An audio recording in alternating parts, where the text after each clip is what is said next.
Good afternoon. I hope you guys enjoyed your lunch. So, my name is Zoe Landers. I'm a dual degree civil engineering and physics major here at Clark Atlanta University, minoring in mathematics with my concentrations as environmental engineering and construction engineering. I'll be leading the panel today on climate. So, we have our four panelists up here today. First, we have Miss Nia Jones. Can you guys hear me on this? Okay. First, we have Miss Nia Jones, aka the Energy Queen. She graduated with her BS in Industrial Engineering and minor in Law and Public Policy. She moved to the Bay Area in 2020 to pursue her master's degree at UC Berkeley, studying energy and resources. Her master's thesis covered topics in engineering education and recommended methods for K through 12 teachers to encourage the next generation to engage in sustainable career paths. Second, we have Ms. Felicia Davis. She is an advocate for measurable reductions in greenhouse gas emissions through energy efficiency retrofits, green building, renewable energy solutions, and an array of sustainable practices. In 2016, she co-founded the HBCU Green Fund to help finance green projects at HBCUs. She serves on committees of International Endowment Networks. She directed the $2 million UNCF Building Green initiative, advancing sustainability for Black, Hispanic serving, and tribal colleges and universities. She is an Environmental Leadership Program Senior Fellow and IGEL Fellow. She is working to establish an innovative green financing platform that will help to democratize investment opportunities and expand renewable energy options. Then we have Ms. Alicia Scott.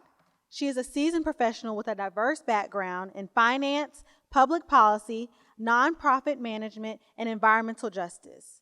She began her career in the financial services industry in 1997 with a Beverly Hills registered investment advisory firm. She earned her Bachelor's of Science in Political Science from the University of Maryland and a Master's from Norwich University. She is a member of Zeta Phi Beta Sorority Incorporated and is a board member of the Harambee House Citizens in Environmental Justice. She currently serves as the Georgia State Director for Energy Foundation, a private philanthropic organization providing funding and strategic support for organizations and advocacy groups working in clean energy, climate, and environmental justice. Last but not least, we have Dr. Olatadoye, known as Dr. O. He is a professor of engineering and the founder and director of the Visualization, Simulation, and Design Laboratory, a virtual lab here at Clark Atlanta University. He also directs many other centers, such as the Center for Alternative Renewable Energy Technology and Training, the Atlanta University Sustainable Campus Community Initiative, and the Center for Additive Manufacturing.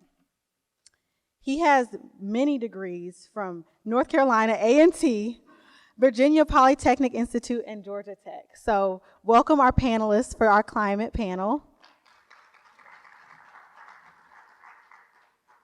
So we'll be doing one across the board question, and we'll be able to get everyone's different answers and different perspectives on this one question. You guys ready? Okay. So as a Black community, we are disproportionately affected by many things. How can policies and regulations be reformed to ensure equitable outcomes for all communities, especially those in the most vulnerable areas? Nia, I'm gonna let you take this one first. Putting me on the spot. Thank you again for inviting me to be here. This is a culmination of my entire 10 years of being in the energy field. I started working as an intern for the United States Nuclear Regulatory Commission when I was 16, and so I now stand here today as a Master of Energy, and that's just a really fulfilling thing, and I'm just so grateful to be among these esteemed panelists who have careers that span my lifespan. So just really wanted to start with the gratitude. The question about policies and the things that we can do to be able to make sure that Black folks have equitable access to all the climate change, I'll start by saying that it definitely starts with having the community members having a seat at the table. That's something that we've heard a lot today, is having those that are impacted by the issues be able to give solutions and provide insight to what are the solutions even look like. That is what I aspire to do within my role as the Director of Community Engagement and Outreach at UC Berkeley's Civil and Environmental Engineering Department. We work alongside the City of Oakland, which is located in California, and they have such a thing called the Equitable Climate Action Plan, which is a city planning metric to be able to determine how can the city be more sustainable. And so when you mentioned policies, there's things written in that plan that include youth engagement. And so I work alongside the Oakland Unified School District to make sure that the youth also have a voice and also do projects when they're in 10th grade and in 11th grade to be able to learn about city planning, sustainable development, infrastructure, inclusive infrastructure, all these topics that we've been discussing today as we're continuing to build a new future. And what better way than to include the next generation that's coming along while they're still in high school. As I started my spiel, I started my experience when I was in high school as an intern, and that really impacted my trajectory, my future. And so it feels really rewarding to be able to reach back and be able to bring them along the journey. I'll also mention, I know some of our panelists also have the same experience. We attended the United Nations Climate Change Conference back in November in Sharm el-Sheikh, Egypt, where that was a universal or global gathering of minds that are wanting to make a difference within the climate space. And so one of my aspirations is to also bring students along with me. Like, I would love for Clark Atlanta students to come. I would love for students within the Oakland Unified School District to come to these type of meetings and convenings to be able to see what's going on, to see the topics and to be exposed to it so that they are inspired for their future trajectories. So I hope that answered partial of the question. Yeah, thank you all again for having me.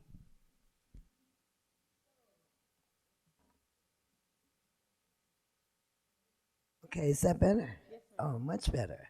So as a person who's been in the field as long as some of us have been in the planet, so my first COP was COP 6 at The Hague, and November was COP 27. So yeah, I've been around a while. And I had prepared 2 different presentations, not knowing exactly what Zoe's question would be. But this gives me a wonderful opportunity being here at Clark Atlanta University, and something that I have longed for since it went a little dormant was the rebirth or the establishment of an environmental justice resource center, knowing that Clark Atlanta was in the lead, right? So along the way, a few of us some of us are together, have been working in that direction.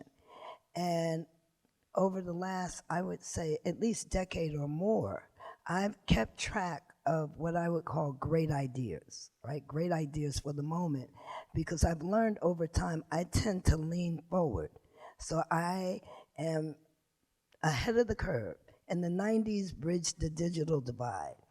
In 2000, I started on climate change. And if people think it's tough in the community now, you can only imagine 20-some years ago. Along the way, one of the best ideas for Clark Atlanta University that I encountered was a vision for what I call the O building, right? Why the O building?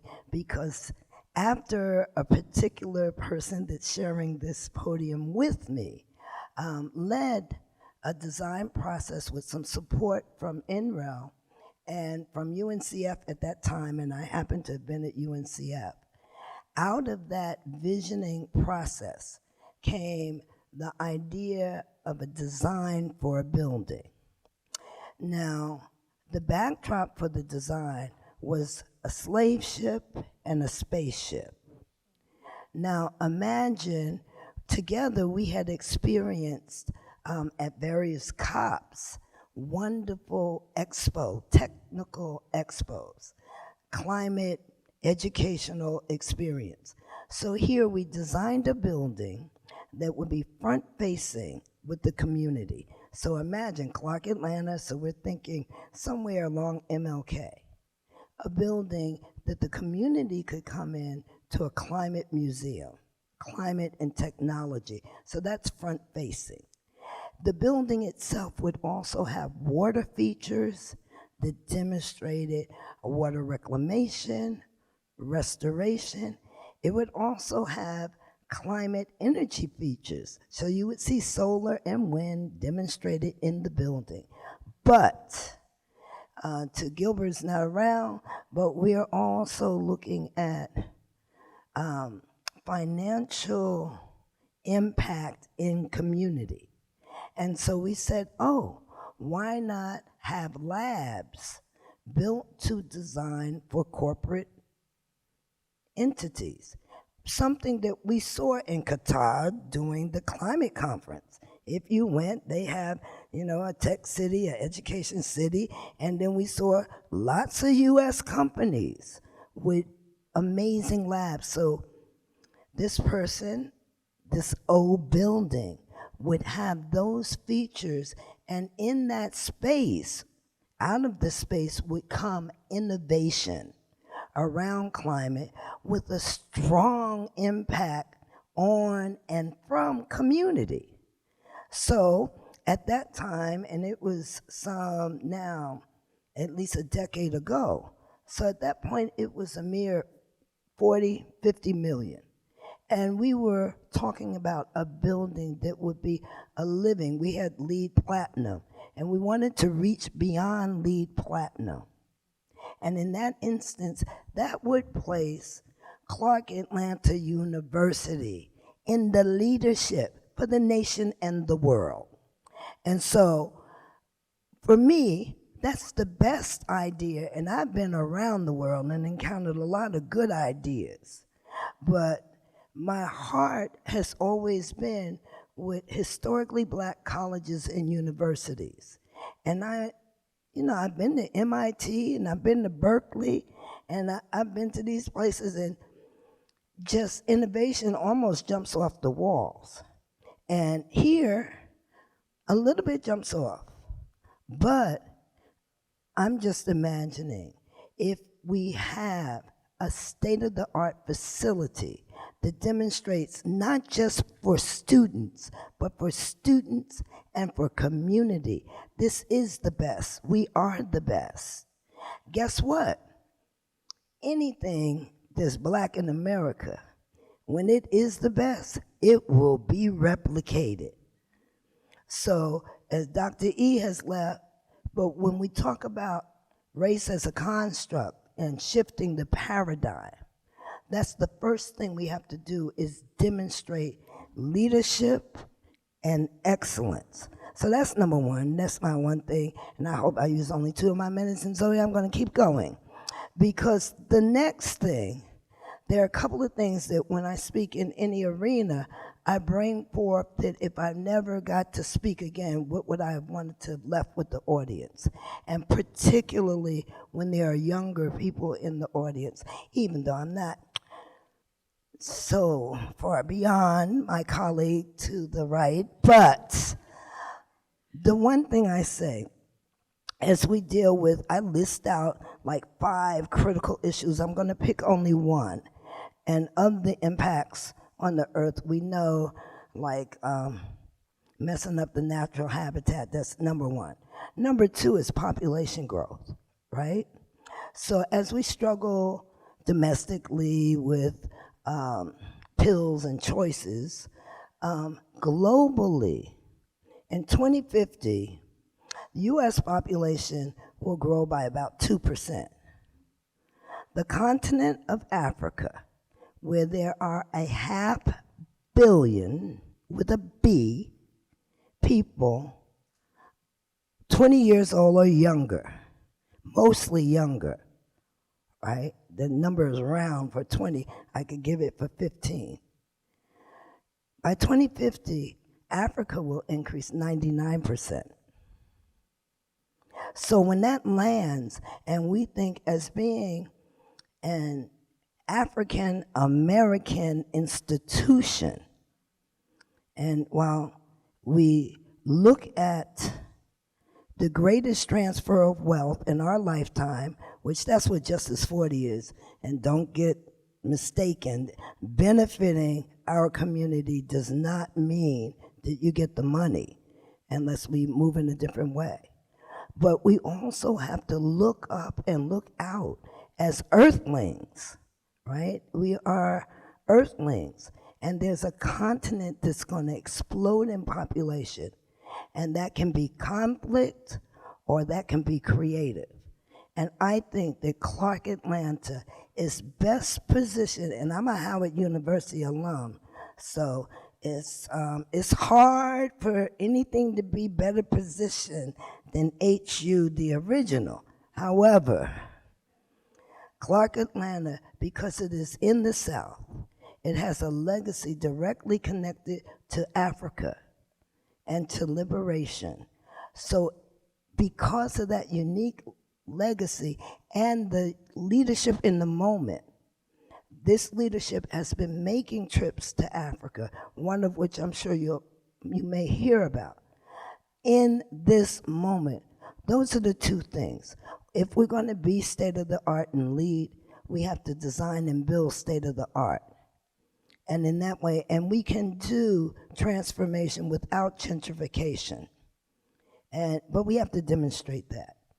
So I just want to, in my couple of moments, because they said, my person to the left, Alicia, you're not going to really talk 10 minutes. I was like, yeah, I can go the whole time. If y'all want to leave, I got content. So that's 1 and 2. For younger people, don't just think locally, think globally.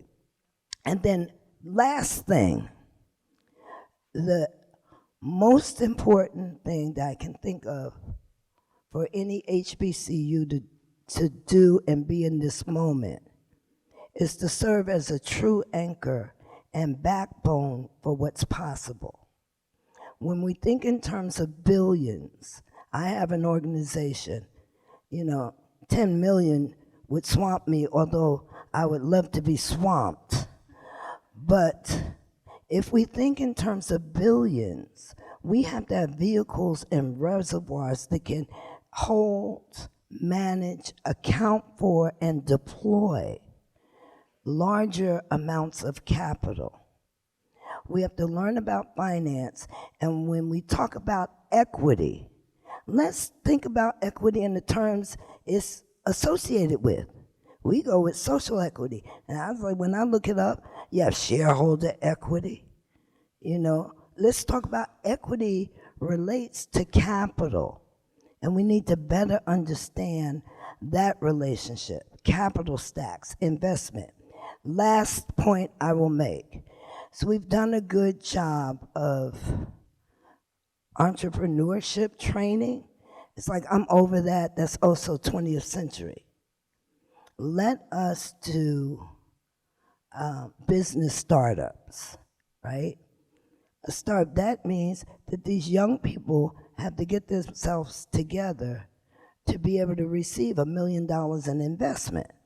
And Clark Atlanta University has to be positioned to assess and support that kind of activity, because then you mean jobs, then you have community development, and stop training people for, let's empower them too. So those are my little comments, and then I have other things. Let me make sure I didn't miss any. Oh, I have one more. Fellows, because Gilbert came back. I wasn't saying that because he was out the room. Now he's back in the room. So, fellows, we have a number of fellowship programs which are wonderful. Zoe is a fellow, and we adore. It is time for us to come together and create an HBCU-wide, green, just fellowship program. That those of us that have fellows and programs, and we have learnings and insights, if we come together and ensure that at every HBCU, and Sharing Power or some entity can house that, but it is time so that we don't have the EV vehicle people, the energy people, the EJ people. We need to have that pool together so that they become their own community. As we go forth in life, we need to have those birds of similar feathers, and we can pull that together so that they become their own support system over time. So I wanted to say that with folks that can come together to do that. And with that, I will pass the mic for the moment. Can you restate the question, Zoe? Yes, let me pull it out. Okay. So, as a Black community, we are disproportionately affected by many things. How can policies and regulations be reformed to ensure equitable outcomes for all communities, especially those in vulnerable areas? Okay, thank you. So I'm going to do my best to actually answer your question. So the first thing I'm going to say is, if we want policy, let me start that over. Most of the marginalization that our communities are experiencing today are absolutely the result of policy. The second thing I'm going to say is, if we want to reform policy and regulations, we need to be talking to the policy makers. And so I'll pose this question to the organizers of this forum: have we reached out to any of our state legislators? Because those are the folks that are pushing the policy down our necks in all of our communities. And by a show of hands, I'd love to ask the audience, if you know, if you live, well, whatever state you live in, do you know who your state House of Representatives member is? How many people know who their state rep is? I see like less than 10% of the room. What about your state senator? Your state's, okay, and I know you probably already, most of you probably know your U.S. congressional delegation. But those are your policymakers. They're down ballot races, and most people don't vote past the shiny, fancy gubernatorial. Everybody wants to vote for Stacey Abrams. Did anybody vote for Daniel Blackman for Public Service Commission, who makes your energy policy? Those folks set your energy rates. They determine whether or not you can have solar net metering to stimulate our clean and renewable energy economy. But most people just vote for the pretty candidates, the ones who have all the money and the big TV commercials. So the first thing we have to do is get involved in the legislative branch at your city, your county, your state, and your federal levels. Yes, we all voted for Raphael Warnock. We voted for John Ossoff. How many of you have set up a meeting to go meet with them? They have an open door policy. Anybody talk to their senators lately? I see 2 people. You know it's free, right? You just have to email them, and it's on the website, and they have offices here in town. Most of your senators come and spend time on the ground in August in between the congressional sessions. So we want to talk about policy that marginalizes us to ourselves in our own little bubbles. And that's something that my work as a program officer with the Energy Foundation, funding advocacy groups, is to be a thought partner with our organizations, who we call partners, and to say, hey, listen, you probably need to set up a group of meetings with the policy makers, because we can talk about policy ad nauseum. We're not going to get anything done if we don't invite them into these spaces in these rooms, because we're in an echo chamber. We're advocating, yes, we're getting together and we're discussing. We're literally talking ourselves blue in the face without talking to the people who can actually move the needle. Now, here's what's going to happen when you start inviting these policymakers into these spaces. You're going to start to find out that they're not doing a darn thing.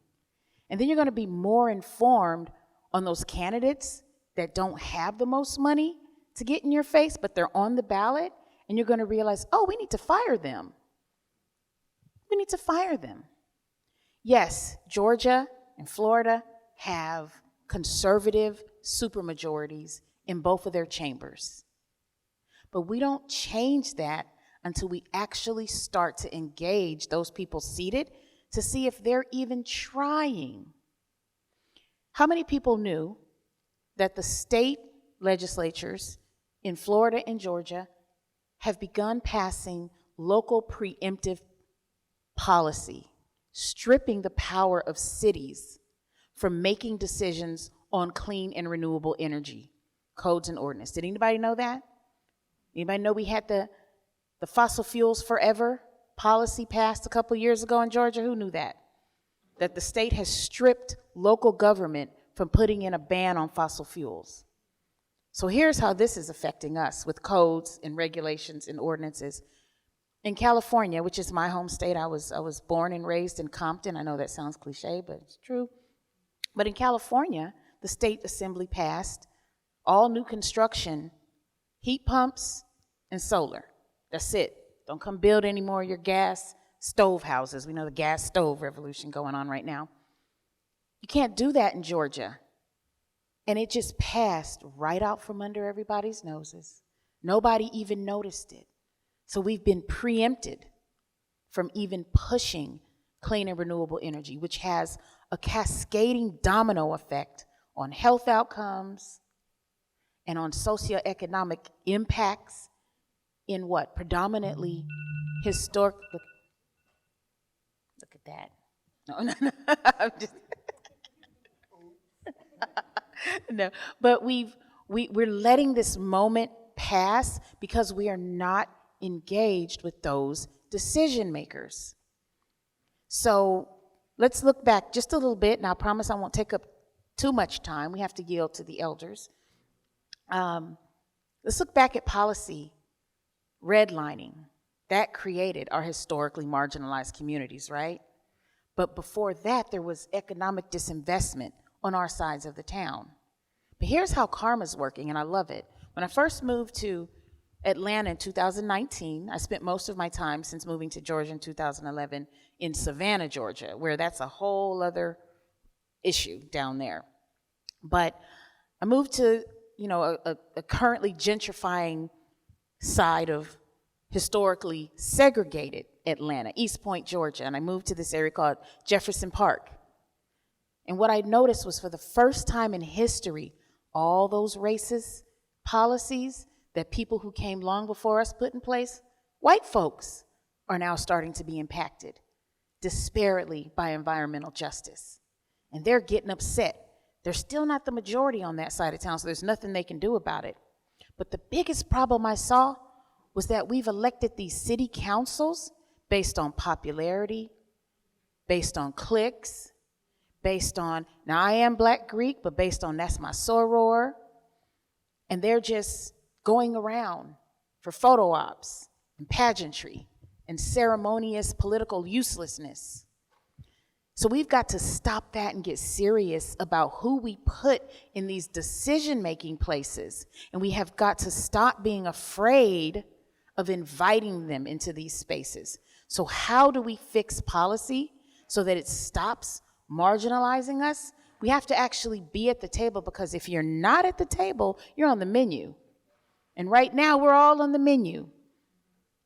And it's wonderful that we hold these summits.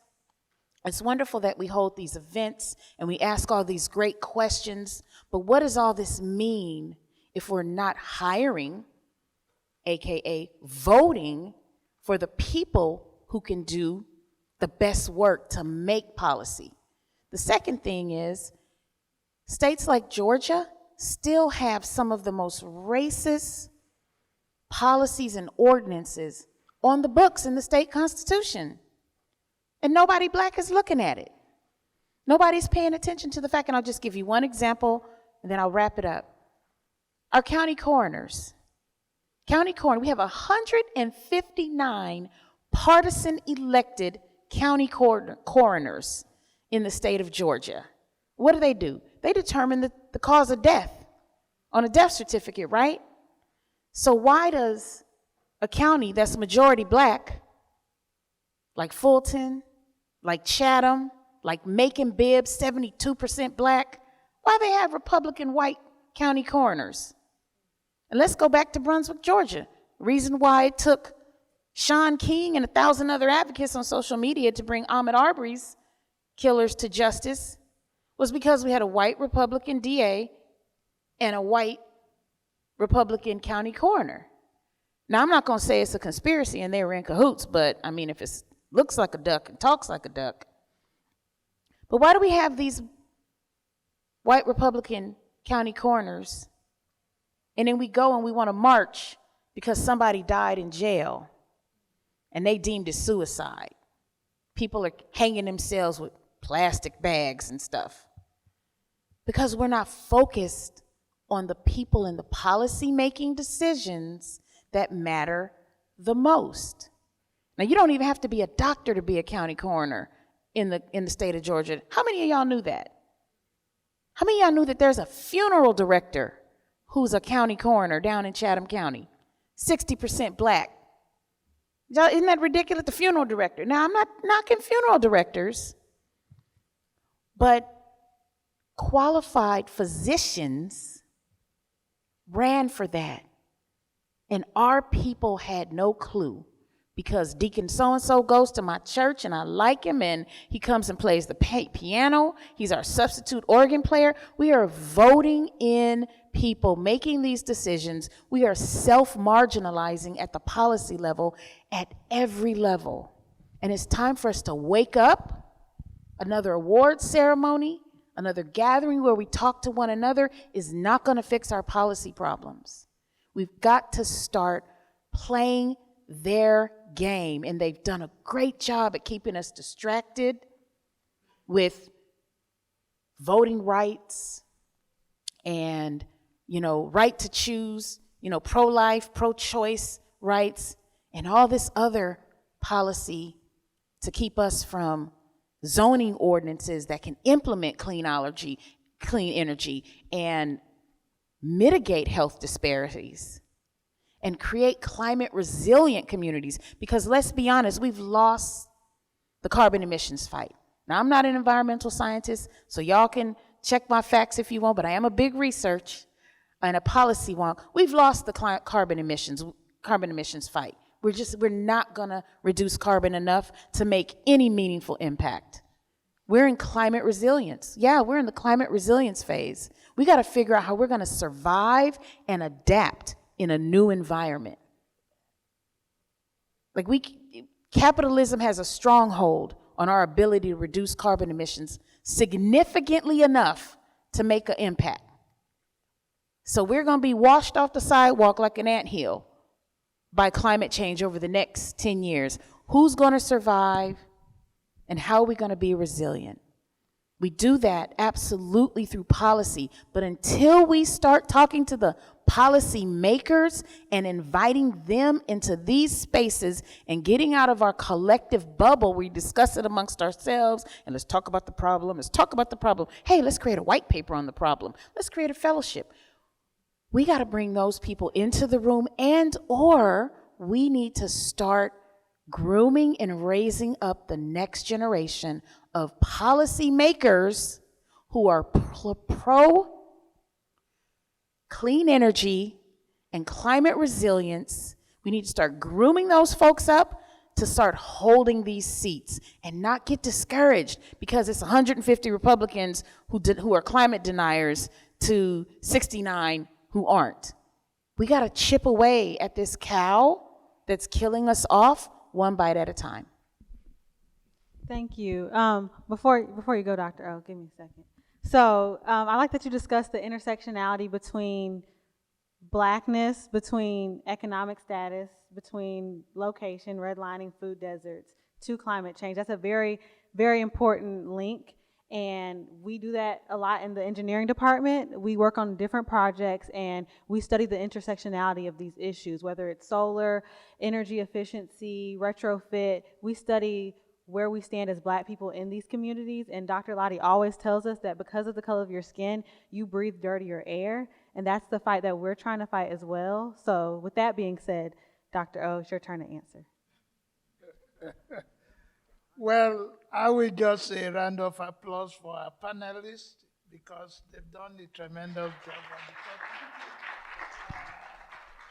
topic. When I look at what needs to be said, I can only say this is the day the Lord has made. We should rejoice in it because we talk policy, we talk impact, but again, if you are not at the table, like you've said, you cannot be able to contribute to what is going on. With the task that is already been done, for me, I'm going to just put it in a twist, in a different perspective. By the way, I thank Felicia also for the things on the energy hub in terms of the old building that she mentioned, because that started when she was at the UNCF, and then bringing it into our community. Now we have a Propel Center. I thank the leadership for the university because resuscitating the EJ constituent in terms of environmental justice is germane with what is going on in the country or globally right now. And being at COP16 with Felicia before, also being on the Army Science Board that put the climate change impact on conflict together for this secretary. There is a deep study that this is not the forum to explain all that. First of all, the collage behind me, I want us to be able to recognize it because nothing has been said about it. It was made by Brianna Ford, one of our students in the dual degree engineering also. I know the fine art can also claim her.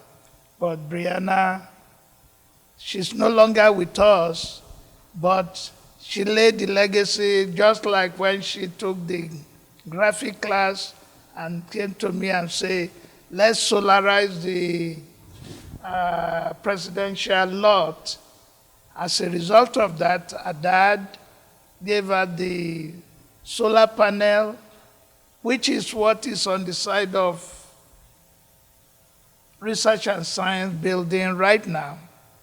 To me, I see those things as how you grow the next generation, how you impact the community, because any decision you make, even if you are not at the decision-making table, you can make a difference. And that's what she did when she started the Recycling Club and also the Living Green Club, which again EPA bought into and be able to do things. We have our students that are doing wonderful things. We have the Energy Queen, who I'm glad to be on the same stage with as a panel. Again, policy, if I wait for policy to be changed in the school, I will wait forever. But now we have right-thinking administrators that are making things happen because we just be in our own classroom doing those things that can have impact. I'm not used to just talking in the, when I'm in class, it's just like a spirit that takes over. But when I'm in a forum like this, I like visual, I like showing. So this is the first time you put me on the spot without my graphics. So let me go back to the fact that the way we impact those generations makes a big difference. Because coming from the Owu Kingdom, something I never mentioned in my classroom, OWU, you can dig it out. And being brought up by, well, I would say a king, and saying, like the queen, my mom will say, that chicken in the background, you have to take care of it, because if you don't take care of it, you're not going to eat chicken and things like that. In a way, the food stock, when I went to Africa just about a week or two ago, at a university where it's a poultry environment, food poisoning and all those type of things that they were doing, it resuscitated some of my own journey growing up. In a way, we can talk of research that don't impact our community, but if we do something that can change the environment in a way, I like to advocate sometimes, but I say rather than carry placards, I do something about it all the time, because we always react when things have already occurred. We shall overcome. Well, again, coming to Atlanta from Greensboro, where I pick up my accent anyway. Looking around, and then having one of my students, Warren Brownlee, coming from some of the neighborhood of Bankhead Road. When I leave Georgia Tech in those days, when I go down Bankhead Road, I always wonder why incinerator, all the dustbin, all those things are there. And then to top it up, they brought the truck stop to the same location.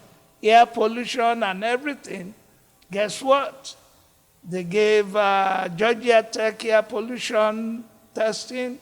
We asked for the same thing. They gave us $75,000. They gave Emory $2 million. And the administrator at that time was somebody that can relate to those neighborhoods. Again, sometimes, and that's why I agree with you, those we put in position, they are afraid when they get the position to please the general public. Again, policy, I'm still staying on it. So when I look at those dustbins and things along the Bankhead Road, you wonder why people are sick and things like that. And then COVID break out, and then the real truth was on the table. Now people get sick. They talk of climate change, climate impact. When I was at Georgia Tech also with CAU, because I was on both sides for 5 years, we go into Vine City, and then you go into the backyard of some people, it will be smelling because the stench. When we did the Water Creek watershed with my students, they'll be wondering, how are people able to live in this neighborhood like this? And then there will be flooding, and those stench comes out. That's the way I see climate change. But the policy, again, those people at the downtown making decisions, they don't go into the neighborhood to see what's going on.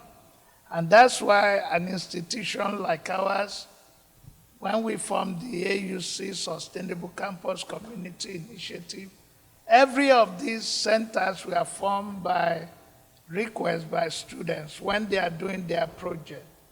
Just like the project that Zoe works on with Grace, also project. For me, I just see the reflection of some of these solutions within our students, because I don't like the talking without putting action in it, which I always thank corporate that step forward like Volt, supporting our students to be able to do meaningful internship. So to me, policy making is inborn in us, because the fault is not in our stars, but in ourselves. I will repeat it. The fault is not in our stars, but in ourselves. Some people wake up, my stars say I should smile to everybody, they start smiling. Oh, my horoscope says I should jump, and they start jumping. Again, it's whatever you channel that is going to happen. We have to impact our immediate environment, and that's what I see in the issue that is on the table. Thank you very much. I might have deviated, not covering your question. It's okay. But in a It's way, okay. it's a You talked challenge. about policy here in the school. You know, that's what you talked about. That's okay. It's still policy. It still affects us. Well, thank you to our 4 panelists.